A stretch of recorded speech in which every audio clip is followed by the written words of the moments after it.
La Segunda Guerra Mundial. Eventos, personajes, tecnología. Le doy la bienvenida a nuestro episodio del día de hoy. Episodio 155. Regresamos al Pacífico en 1945. Resumen de la guerra en este frente. Primero que nada, que tenga un feliz 2024. Muchas gracias por sus permanentes muestras de cariño y apoyo. El día de hoy inicio el relato del último año de la Segunda Guerra Mundial. Esta ha sido una experiencia magnífica y nos acercamos al final. Ya no tenemos 40 episodios por delante, pero todavía nos falta una buena cantidad, por lo que estimo que me tomará la mayor parte del 2024 completar este proyecto. Como lo dije al inicio, muchas gracias por su apoyo. Empezamos nuestro episodio. Regresamos al Pacífico para retomar los eventos en Asia en 1945, el año final de la guerra, y me parece que es preferible iniciar el relato de estos eventos recordando cómo llegamos hasta aquí. La fecha establecida como inicio de la Segunda Guerra Mundial es septiembre 1 de 1939, pero como lo he dicho en otros episodios, esa fecha no tiene mucho sentido, ya que para el conteo final de muertos y heridos de esta guerra, naciones asiáticas y africanas serán incluidas. Si ese es el caso, entonces, ¿por qué no se considera el momento en que se inicia la agresión contra las naciones africanas o asiáticas el momento en que se inicia la Segunda Guerra Mundial? La única razón que yo encuentro es que, como la historia en general y tantas otras cosas, el enfoque es europeo o norteamericano. Si se toma como referencia las agresiones en Asia, entonces el Japón ha iniciado la Segunda Guerra Mundial en 1931, con un inventado incidente contra China, o en 1937, cuando inicia una invasión de gran escala contra esta nación, intentando doblegarla a punta de violencia y crueldad. Esto quiere decir que para el momento que se inicia la Segunda Guerra Mundial, el Japón ya lleva alrededor de 2 años tratando de derrotar a China, pero no ha podido. El inicio de la Segunda Guerra Mundial, recuerde que los involucrados inicialmente son solamente Alemania, Polonia, la Unión Soviética, Francia y Gran Bretaña, hace que los ojos del mundo se dirijan hacia allá, hacia Europa, lo que debería ser una gran oportunidad para que el Japón continúe sus planes de expansión sin mayores problemas.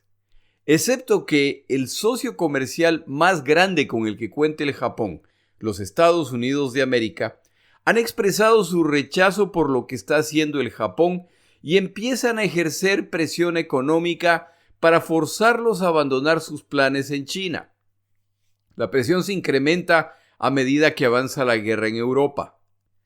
Para 1940, y para sorpresa del mundo, la Alemania nazi ataca el oeste europeo y en menos de 3 meses derrotan y ocupan buena parte de las naciones en esta zona, y los que sobreviven el ataque alemán, los británicos, son expulsados del continente sufriendo la pérdida de la mayor parte de su equipo de guerra.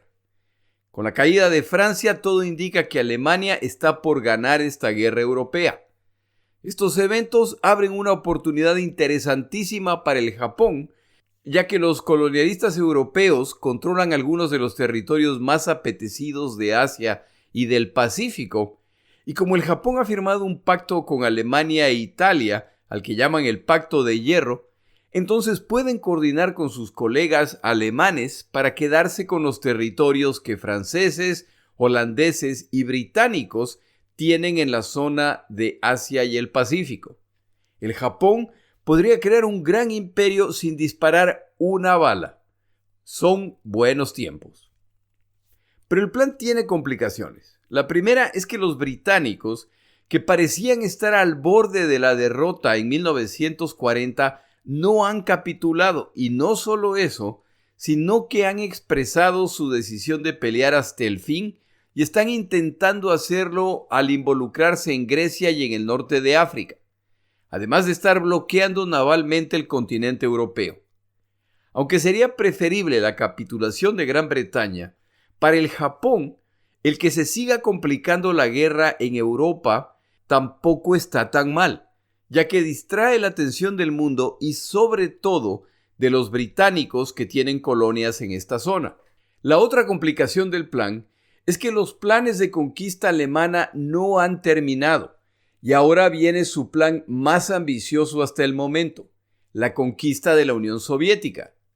Si esa etapa es exitosa, entonces Alemania se acercará a la autonomía energética y de recursos, lo que la transformará en una potencia mundial. Este plan será mucho más fácil si el Japón participa. La Unión Soviética es una nación tan grande que limita al oeste con Alemania, una vez que los alemanes han invadido Polonia, y con el Japón en el este, más bien con los territorios chinos que los japoneses han invadido. Si esto se coordina bien, entonces se puede lanzar una campaña a dos frentes contra la Unión Soviética. Si el Japón se suma a este ataque, entonces tendrán que postergar sus ambiciones en el Pacífico hasta que la guerra en Europa concluya con una victoria. En otras palabras, deberán postergar sus ambiciones nacionales hasta que Alemania alcance las suyas, y para hacer esto hay que actuar como socios, como colegas que confían en sus colegas alemanes. Pero la relación entre estos dos aliados nunca fue muy fuerte y los japoneses tienen sus propios planes. Aquí viene el tercer problema. Los Estados Unidos de América para este momento ya son reconocidos como una potencia financiera e industrial a nivel global y tienen intereses en esta zona. Tienen territorios, por supuesto no los llaman colonias, lo que es una mala palabra para ellos, pero tienen bajo su control las Filipinas, Hawái, Midway, Guam, y como ya se dijo, vienen presionando a los japoneses para que abandonen sus planes en China. La presión se ha seguido incrementando y para 1941 ya ha entrado en la lista de sanciones el petróleo estadounidense, lo que quiere decir que el Japón o abandona sus aspiraciones expansionistas o quedará paralizado a falta de petróleo al ser los estadounidenses sus proveedores principales. Los japoneses deciden que no se sujetarán a lo que ordenen los estadounidenses y deciden expandirse hacia el Pacífico, donde se encuentran naciones que cuentan con los recursos que necesitan, incluyendo petróleo. La pregunta del liderazgo militar y político japonés es cuáles son los riesgos si deciden hacer esto. Franceses y holandeses no deberían ser problema, ya que están ocupados por los alemanes y tienen suficientes problemas en sus propios territorios. A través de la inteligencia alemana, los japoneses han sido informados de que, en documentos secretos capturados por los alemanes, los británicos admiten que serán incapaces de defender sus colonias en Asia en caso de ataque. La amenaza mayor a las ambiciones japonesas, por lo tanto, no será ninguna nación europea. La mayor amenaza a las aspiraciones japonesas son, por lo tanto, los estadounidenses. Pero aquí también hay optimismo en el liderazgo japonés. No existe la menor duda de que los estadounidenses están en el bando británico en esta guerra. Lo demuestran las grandes cantidades de provisiones, munición y equipo de guerra que están enviando a esa nación. Lo dejan claro las palabras de su presidente en contra de Alemania y su líder Adolfo Hitler. Y sin embargo, los británicos que están bajo asedio, sus ciudades han sido bombardeadas inmisericordiamente por los alemanes por meses y los estadounidenses no han reaccionado. Los estadounidenses se niegan a entrar a la guerra. Si los estadounidenses están dispuestos a observar la derrota de Gran Bretaña sin meterse en la guerra, ¿cuánto más la caída de unas cuantas colonias en Asia y en el Pacífico? Todo sugiere que la oportunidad para la expansión del Japón es ideal. Pero, ¿qué pasa si los estadounidenses reaccionan? La situación cambia una vez más en 1941, cuando los alemanes atacan a la Unión Soviética y para finales del año ya se encuentran cerca de la capital soviética, Moscú, lo que parece indicar, para el observador poco informado, que están a punto de ser derrotados. Es decir, que en Europa y en el mundo la alarma ya es total. Todo indica que Alemania está por vencer a los soviéticos y esto solo puede resultar en un involucramiento mayor de los estadounidenses que quieren evitar el desastre total. Esto lleva a los japoneses a tomar una decisión fatídica. Este es el panorama estratégico. Los colonizadores europeos están bajo ocupación alemana o bajo ataque alemán. Los estadounidenses, que también tienen territorios en el Pacífico, están concentrados en Europa. Queda claro que intentarán detener ese desastre como puedan, pero también está claro que ese como puedan no incluye el involucramiento militar. Lo que el alto mando militar y político japonés concluye es que deben atacar a los estadounidenses en el Pacífico para contundentemente eliminar sus fuerzas navales en esta zona, ya que son los estadounidenses los únicos que pueden frustrar los planes japoneses. Con las fuerzas navales estadounidenses eliminadas, entonces podrán proceder con el verdadero plan de conquista.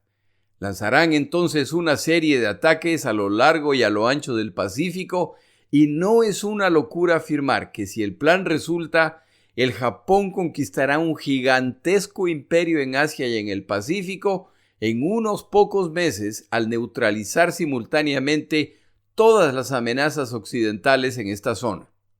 Como queda claro, el primer paso de este plan es neutralizar a los estadounidenses y se decide entonces ejecutar el ataque contra el puerto naval estadounidense en Pearl Harbor, donde por instrucciones del presidente Roosevelt se encuentra la casi totalidad de la marina estadounidense, con la excepción de las embarcaciones comprometidas en las campañas en el Atlántico. A inicios de diciembre de 1941, grupos de combate navales japoneses van en camino a múltiples puntos del gigantesco Océano Pacífico. Navegan hacia Guam, las Filipinas, Indochina, Malasia, Singapur, las Indias Orientales. En medio de todas esas movilizaciones, se ha perdido la pista de un grupo de embarcaciones entre las cuales se encuentran los portaaviones principales japoneses. Este grupo de combate, que ha utilizado una ruta poco transitada en el norte del Océano Pacífico y que viaja en completo silencio radial, ya se encuentra cerca de la isla de Oahu, en Hawái. Alrededor de las 6:30 de la mañana del domingo 7 de diciembre de 1941, lanzan sus cazas de combate, torpederos y bombarderos para atacar la base estadounidense de Pearl Harbor. Esa mañana lanzan 2 oleadas de ataque que causan grandes destrozos entre las embarcaciones estadounidenses. Hunden algunas y averían otras en este audaz ataque que en teoría era imposible debido a la baja profundidad de este puerto, lo que imposibilitaba, nuevamente en teoría, el uso de torpedos. La guerra en el Pacífico y el involucramiento militar estadounidense en este conflicto se ha iniciado. Ese mismo día, unas cuantas horas más tarde, cazas de combate y cazabombarderos japoneses que despegan desde Formosa, hoy conocida como Taiwán, atacan las pistas estadounidenses en las Filipinas, exitosamente destrozando a las fuerzas de bombarderos y cazas estadounidenses que defendían estas islas. En apenas un día, los japoneses han neutralizado el plan de defensa estadounidense para esta zona.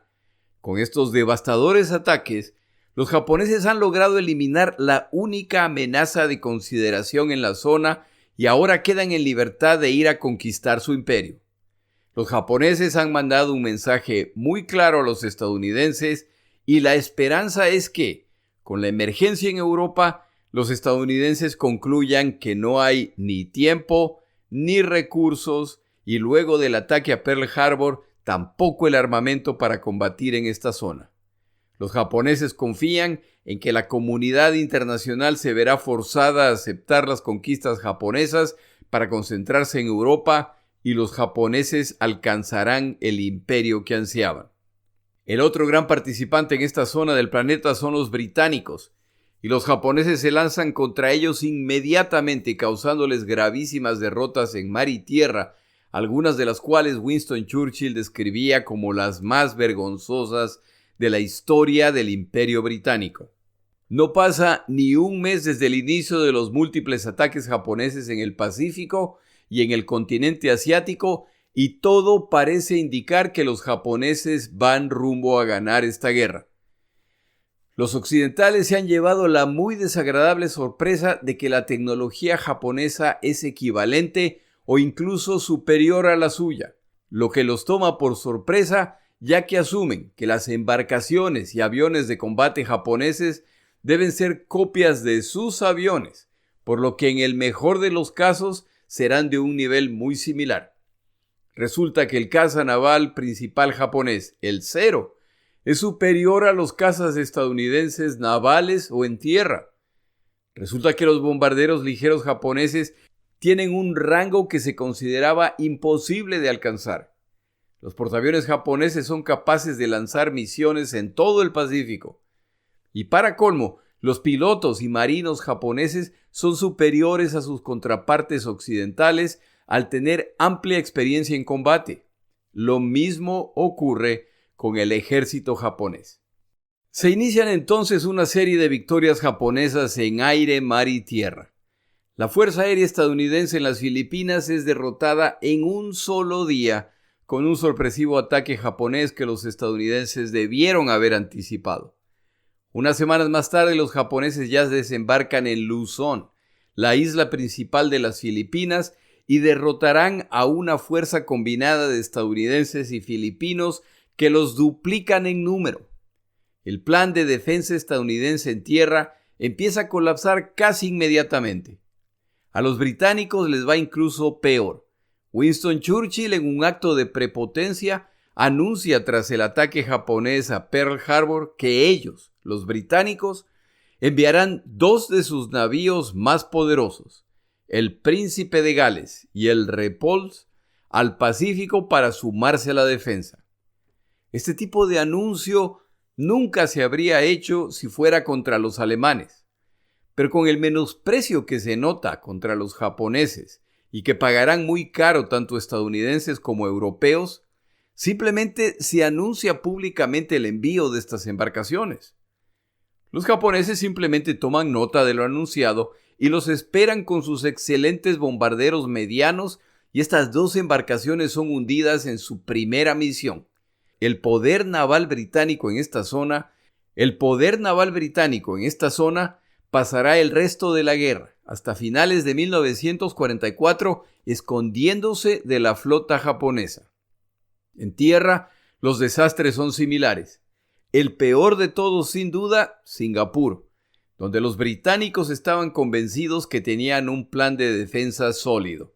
El problema con su plan es que asume que el ataque japonés ocurrirá por mar. Los japoneses lanzan su ofensiva por tierra, a través de la península malaya, en una combinación de ataques terrestres y desembarcos. En esta campaña los japoneses utilizan un arma secreta, la bicicleta, la cual utilizan para su avance a través de la selva, lo que parece ser una mala idea, pero el combatiente en bicicleta se mueve mucho más rápido que uno a pie, y los japoneses reiteradamente sorprenden a los británicos en sus avances. El resumen de esta campaña es que los japoneses derrotan a una fuerza 4 veces mayor a la suya, para vergüenza británica. En el continente asiático, con Francia ocupada por los alemanes, los japoneses no tienen mayor problema dominando Indochina, colonia francesa, lo que les abre las puertas a naciones continentales. En particular les interesa Birmania, colonia británica y uno de los mayores productores de arroz en el mundo, además de contar con petróleo. Pero sobre todo, esta nación es fundamental, ya que es a través de los puertos birmanos que los estadounidenses están proveyendo a los chinos de equipo de guerra y las vituallas que necesitan para enfrentar a los japoneses. Los japoneses tienen que controlar esta nación para estrangular a los chinos. El avance japonés en Birmania es muy acelerado y británicos, estadounidenses y chinos tienen que retirarse apresuradamente de buena parte del territorio birmano replegándose a la India o a China, y ahora la India potencialmente también está amenazada por los japoneses.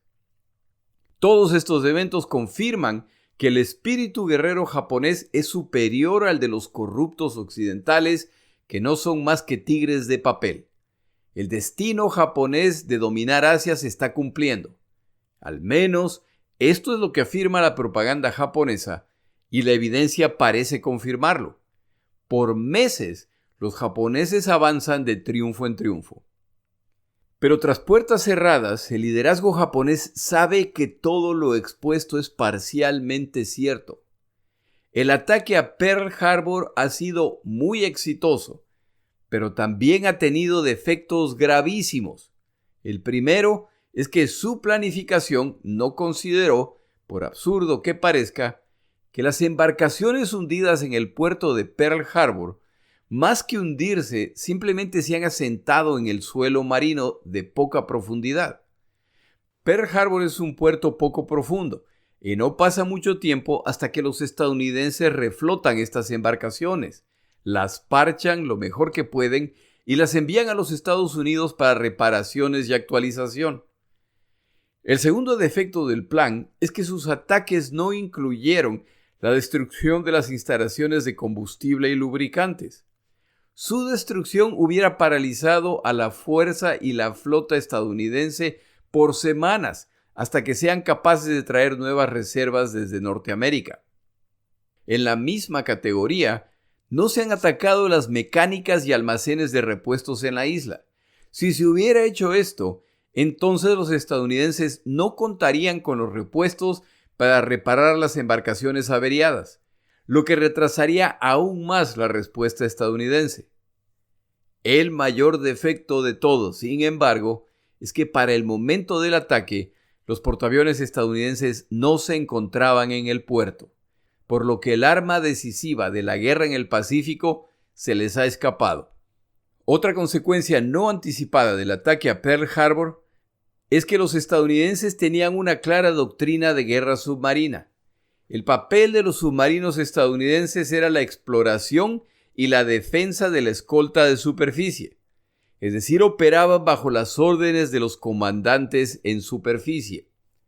Pero luego de Pearl Harbor, los estadounidenses no tienen flota, o mejor dicho, tienen una flota, pero no flota, por lo que la misión de los submarinos acaba de desaparecer. Los estadounidenses deciden entonces que su flota de submarinos pasará al ataque. Este cambio resulta en que los submarinos estadounidenses empiezan a destrozar a la marina mercante japonesa y estos no tenían un plan al respecto, por lo que se inicia el bloqueo naval del Japón. El propósito principal de la campaña de conquista japonesa era obtener nuevas fuentes de recursos y ahora que han alcanzado algunos de sus objetivos, tienen dificultades para enviarlos al territorio japonés para su procesamiento y distribución. Desde el inicio esta es una guerra en que uno de los dos bandos, los estadounidenses, pueden reaprovisionar a sus fuerzas libremente, mientras que el otro bando, los japoneses, ven a su marina mercante desaparecer poco a poco, lo que traerá consecuencias gravísimas para civiles y militares. La exitosa campaña de Singapur esconde el hecho de que las fuerzas japonesas que lograron esta victoria se encontraban a punto del colapso logístico y que, si los británicos hubieran resistido un poco más, entonces la historia podría haber sido opuesta. Cuando los británicos capitulan, ven las fuerzas ante las cuales se han rendido, las cuales están en tan malas o peores condiciones que ellos. Pero sobre todo, estas fuerzas son 1/4 parte de las fuerzas con las que cuentan los británicos y sus aliados. Esta es una de las razones por las que Churchill llama a esta derrota la más humillante en la historia del Imperio Británico. La derrota de los estadounidenses en las Filipinas ocurre finalmente en mayo de 1942. A los japoneses les ha tomado casi 6 meses completar esta tarea que estaba planeada para unas pocas semanas. Esto retrasa sus operaciones adicionales y los japoneses saben que o consolidan todo esto apresuradamente o las cosas se van a complicar. Tal como los alemanes saben que una guerra de desgaste no la pueden ganar. Los japoneses siguen esperando la capitulación aliada o al menos la apertura de negociaciones para cerrar los combates en esta zona, pero esta sigue sin llegar. En este punto tomamos una pausa.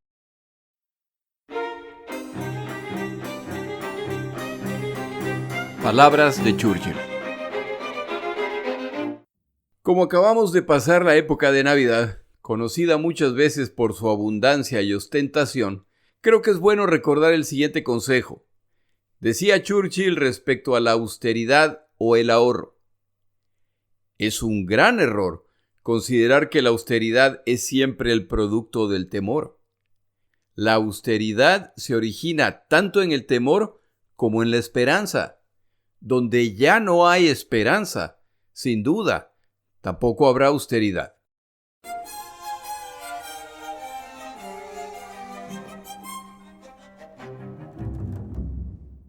En el mar la situación no es distinta. La marina japonesa recorre el Pacífico dando lecciones de combate a los occidentales.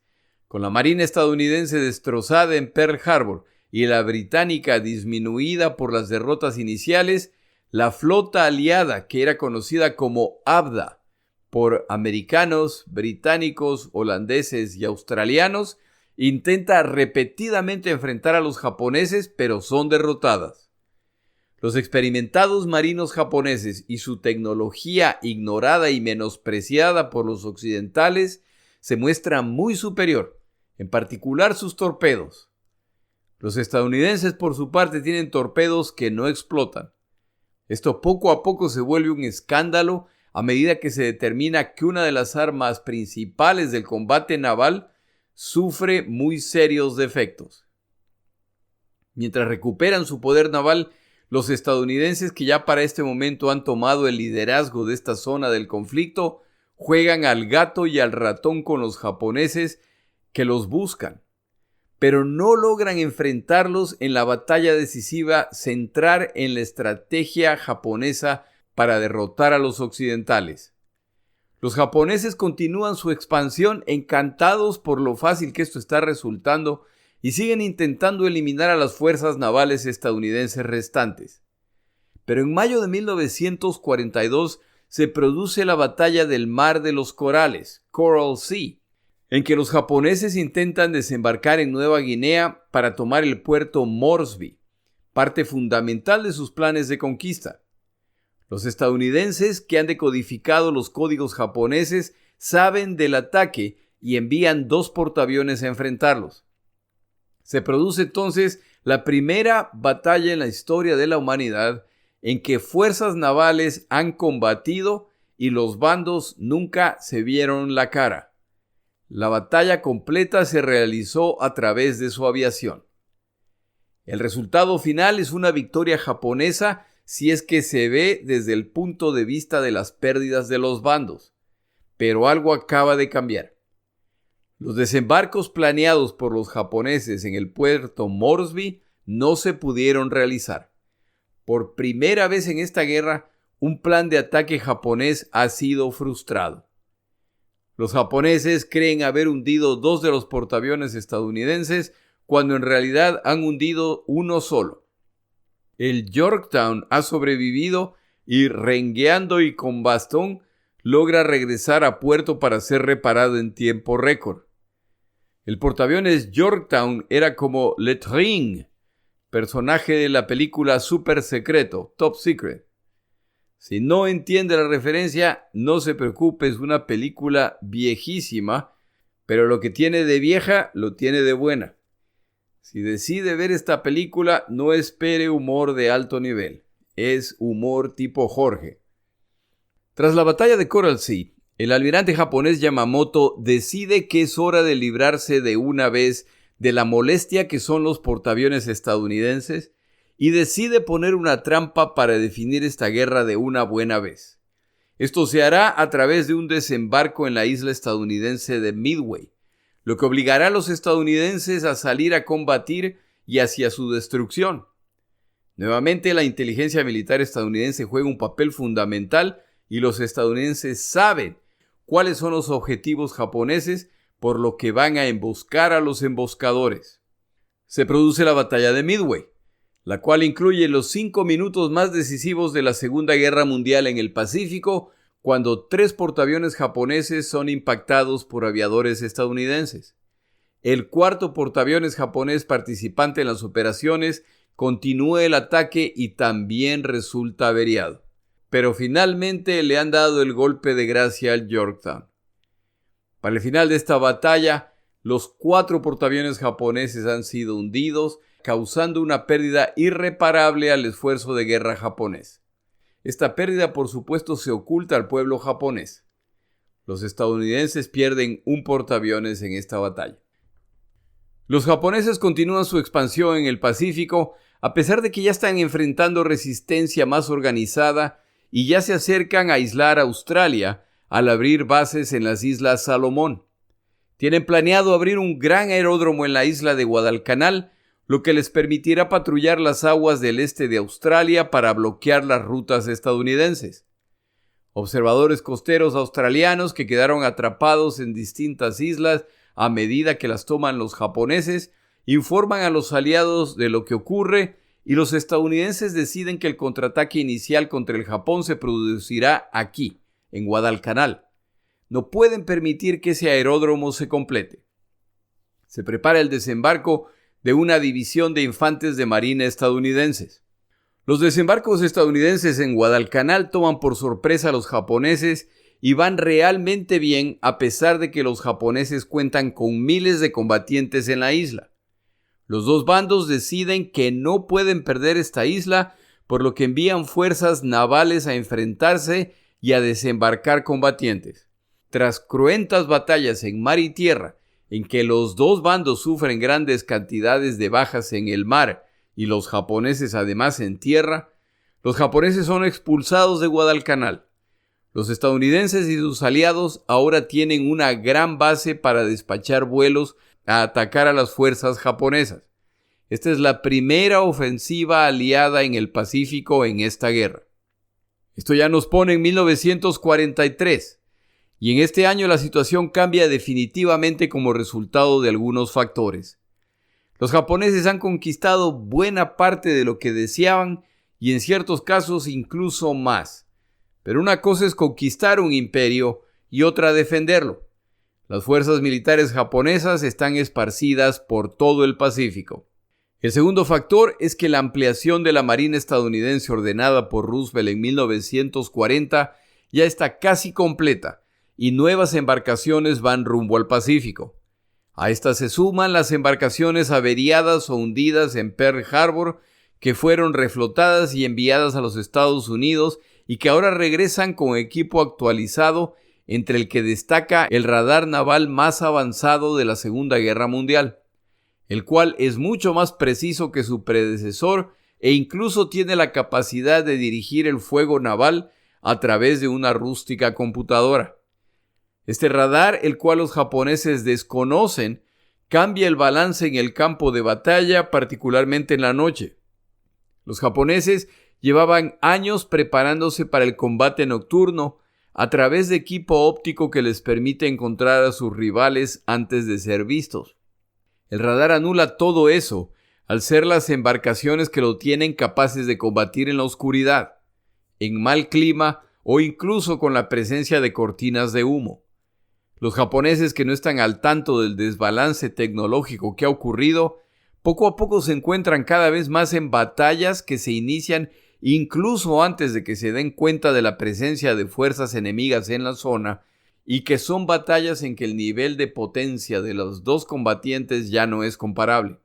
El tercer factor es que los estadounidenses han renovado su fuerza de cazas en reemplazo de los cazas navales F-4F Wildcat y el P-40, conocido como Tomahawk, e incluso los ya muy obsoletos Búfalos. Llega el caza naval F-6F Hellcat, el Corsario y el P-38 Lightning, los dos últimos utilizados principalmente en las islas. Todos estos son casas de superior desempeño en casi cada categoría al cero japonés. Para colmo de males para los japoneses, durante la batalla de Midway se produce un evento que al menos un historiador japonés considera una de las peores tragedias para su nación. Los estadounidenses logran recuperar un cero japonés casi intacto, lo despachan a los Estados Unidos, lo reparan y lo ponen a competir contra sus nuevos cazas. Descubren que sus cazas son superiores al cero japonés en buena parte de las categorías: poder de fuego, blindaje, velocidad, potencia de ascenso y de descenso. La categoría en que el cero sigue siendo el amo es en la agilidad o capacidad de giro, pero ahora los estadounidenses entienden por qué. El cero japonés está construido de una aleación muy ligera, pero también muy delicada. Este avión carece de suficiente blindaje de protección al piloto y al motor. El tanque de combustible carece del recubrimiento de caucho especialmente tratado para actuar como autosellante en caso de impacto. Todas estas carencias eliminan peso y hacen al avión muy ágil, pero también muy vulnerable. Tras estos ejercicios contra sus nuevos cazas, más los reportes de combatientes en el frente, los estadounidenses desarrollan tácticas de combate para explotar las debilidades del cero. Esto nos lleva al siguiente factor. A medida que la guerra avanza, los pilotos y marineros estadounidenses siguen acumulando experiencia de combate y los estadounidenses implementan un sistema en que combatientes destacados son removidos del frente tras un cierto número de misiones y enviados a los Estados Unidos como instructores para compartir sus conocimientos. El Japón no puede hacer lo mismo, ya que tiene que defender su vasto imperio y, para colmo, ya la guerra no va tan bien. Esto resulta en que a medida que la guerra avanza, los combatientes estadounidenses acumulan más experiencia en combate y acumulan más horas de entrenamiento. Los japoneses siguen perdiendo a sus mejores pilotos, que son reemplazados por otros menos experimentados, que además, como ya se dijo, vuelan en aviones inferiores a los de sus rivales. El último factor que impacta el resultado de esta guerra es la impresionante capacidad industrial estadounidense. En un episodio previo compartí un video de YouTube en que se mostraba la evolución de las fuerzas de estas naciones a medida que avanza este conflicto. El video, preparado por un especialista en esta guerra, deja claro cómo los estadounidenses a la larga arrasaron a los japoneses. Uno de los factores que debieron haber considerado los japoneses al lanzarse al ataque es que enfrentarse a una nación con una capacidad industrial 40 veces mayor a la suya trae consecuencias gravísimas. Pero el Pacífico es gigantesco y a veces depende de quién sorprende a quién primero. Los japoneses todavía están convencidos de que pueden ganar o al menos forzar un armisticio si logran causarle suficientes bajas a sus enemigos. En los Estados Unidos de América, mientras tanto, se genera una cierta polémica respecto a cómo se manejará la ofensiva, y el ejército estadounidense, con Douglas MacArthur a la cabeza, considera que es el ejército quien debe liderar esta ofensiva. La Marina estadounidense, con Ernest King a la cabeza, considera que es la Marina quien debe liderar esta campaña. Como evidencia adicional del inmenso poder militar e industrial estadounidense, los estadounidenses deciden lanzar dos ofensivas. Una liderada por el ejército estadounidense, que avanzará por el centro del imperio japonés rumbo a las Filipinas para que Don MacArthur pueda cumplir su promesa de regresar, y una segunda liderada por la Marina estadounidense en la periferia del imperio japonés en medio Océano Pacífico. Este es un desastre para los japoneses, que ahora tienen que dividir sus fuerzas para enfrentar las dos ofensivas, ya que las dos tienen como destino final el Japón. Esta combinación de factores resulta en que los estadounidenses pasan a dominar el combate naval, y como esta guerra se combate en islas, quien domina el mar domina la logística del rival al impedir el reaprovisionamiento e incluso la llegada de refuerzos. Los estadounidenses deciden que, en vez de combatir en cada isla ocupada por los japoneses, simplemente escogerán las que los ponen en la ruta más directa hacia su objetivo, el territorio japonés, e ignoran a las que no están en ruta o incluso islas con gran cantidad de fuerzas japonesas. Los estadounidenses no necesitan combatirlos, simplemente aíslan a estas fuerzas, las ignoran y siguen su camino. El avance hacia el noroeste rumbo al Japón es implacable y las derrotas japonesas se siguen multiplicando en 1943 y 1944. Para mediados de 1944, el avance estadounidense alcanza su punto crítico al tomar Saipán, una batalla que los japoneses saben que no pueden perder, ya que esa isla se encuentra a una distancia de las islas japonesas principales que finalmente permitirá que los nuevos bombarderos estadounidenses, las superfortalezas B-29, empiecen a atacar el territorio japonés. La caída de Saipán en manos estadounidenses obliga al gobierno japonés a dejar de mentir a sus ciudadanos, ya que saben que las bombas estadounidenses empezarán a caer sobre ellos en unos pocos meses. El pueblo japonés descubre que tras años de supuestas victorias, de repente tienen a los enemigos a la puerta y deben prepararse para ser atacados. Tampoco es el caso que los estadounidenses lo estén pasando de película. El menosprecio hacia el Japón, hago referencia a este menosprecio porque lo citan autores serios, hace que se estime que esta guerra será relativamente fácil y, como ya lo mencioné, al inicio de la guerra los estadounidenses, como el resto de los occidentales, sufren unas cuantas derrotas que dejan claro que ese no será el caso. A medida que el poder militar abrumador estadounidense llega al Pacífico, se supone que el dominio total se acerca, pero a medida que los combates se multiplican, queda claro que los combatientes japoneses pelearán hasta la muerte, por lo que sus campañas no terminarán sino hasta que el último combatiente japonés es eliminado. Muy pocos japoneses están dispuestos a ser capturados. Por su parte, el pueblo estadounidense ve esta campaña como victoriosa y tienen una idea muy idealizada de lo que está ocurriendo. A finales de 1943, los estadounidenses desembarcan en Tarawa, pequeña isla que cuenta con un número relativamente pequeño de combatientes japoneses, por lo que no debería ser particularmente complicada. La batalla que se desata es particularmente cruenta y cuesta a los estadounidenses más combatientes de los anticipados.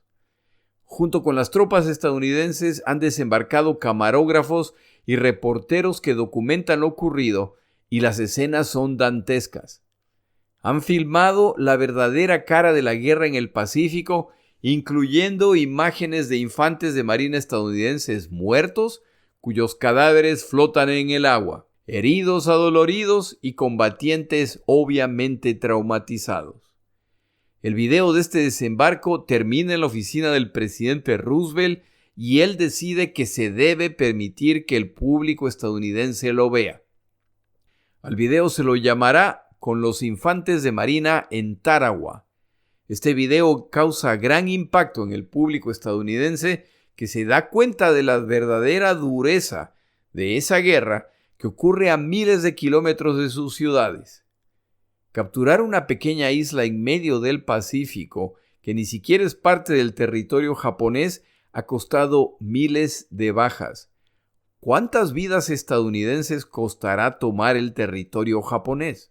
Para 1944, queda claro que los japoneses están cambiando sus tácticas y son cada vez menos comunes las cargas Banzai, en que, viéndose derrotados, los combatientes japoneses se lanzaban en ataques suicidas intentando romper las líneas enemigas o morir en el intento. Los japoneses se dan cuenta de la inutilidad de esta práctica. Los japoneses han entendido también que intentar defender las playas cuando desembarcan los estadounidenses es inútil al contar estos con abrumador poder de fuego a través de las baterías navales y la aviación. Ya no intentan detenerlos al desembarcar, más bien les permiten ingresar a la isla y avanzar. La nueva estrategia japonesa es la construcción de posiciones defensivas reforzadas bajo tierra o en cuevas naturales, las cuales están expertamente camufladas, por lo que son muy difíciles de ver a menos que empiecen a disparar. Esta estrategia neutraliza los ataques navales y aéreos estadounidenses al mezclarse los combatientes en el campo de batalla. Es por supuesto un tipo de batalla brutal, en que el combate cuerpo a cuerpo no es extraño. Los japoneses demuestran la eficiencia de esta estrategia en la batalla en la isla de Peleliu, otra operación supuestamente sencilla que cuesta decenas de miles de bajas a los estadounidenses en sangrientas batallas. En el continente, la situación japonesa también es crítica. Tras un audaz ataque contra la India en 1944, la campaña japonesa ha sido un desastre y ahora van en retirada dentro de Birmania ante las tropas británicas e indias. Pero los japoneses no pueden retirarse de Birmania, ya que si lo hacen, los suministros estadounidenses para los chinos volverán a fluir, lo que complicará ese campo de batalla. Los japoneses no pueden retirarse de China, ya que si lo hacen, entonces los estadounidenses abrirán aeródromos en la costa china y bombardearán el territorio japonés desde ahí, por lo que todo lo ocurrido en el resto del Pacífico habrá sido inútil. No pueden retirarse, pero ya para este momento tampoco pueden ganar. Ya solo pueden intentar retrasar lo inevitable. A esta disparidad de fuerza se suma un desastre adicional para los japoneses, pero este no ocurre en el Pacífico, sino en Europa. El 6 de junio de 1944 se producen los desembarcos aliados en Normandía. En menos de un mes queda claro que estos desembarcos se han consolidado y esta se transforma en una campaña terrestre. Lo que quiere decir que las abundantes fuerzas navales que se acumularon para estos desembarcos ya no son requeridas en el Canal de la Mancha, por lo que ahora pueden reubicarse al Pacífico. Los británicos se ponen en camino para intentar recuperar su imperio. Para finales de 1944, el poder naval japonés ya ha sido diezmado en las batallas de Saipan, donde el poder aéreo japonés ha sido destruido.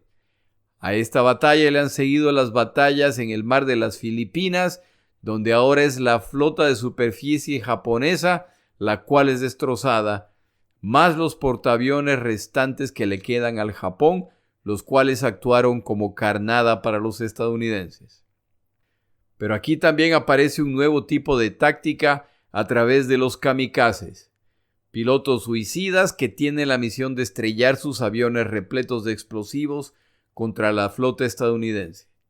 Los japoneses creen haber descubierto una estrategia que podría cambiar el curso de esta guerra. Tal como en Europa, la guerra en el Pacífico está llegando al punto en que las fuerzas aliadas ya se acercan al territorio del enemigo, lo que abrirá una nueva etapa de esta guerra. Pronto los combatientes japoneses estarán combatiendo no por defender el territorio conquistado, sino su patria, sus familias, su nación, lo que tal como en Europa promete el inicio de una nueva etapa sangrienta en la guerra. Antes que nada, perdón por el extensísimo resumen de todo lo que ha ocurrido. Creo que era una buena oportunidad para poner todo el contexto en orden ahora que estamos entrando a episodios finales. En el siguiente episodio relato los desembarcos aliados en la isla principal de las Filipinas, Luzón. Nuevamente les deseo un feliz 2024. Mi nombre es Jorge Rodríguez.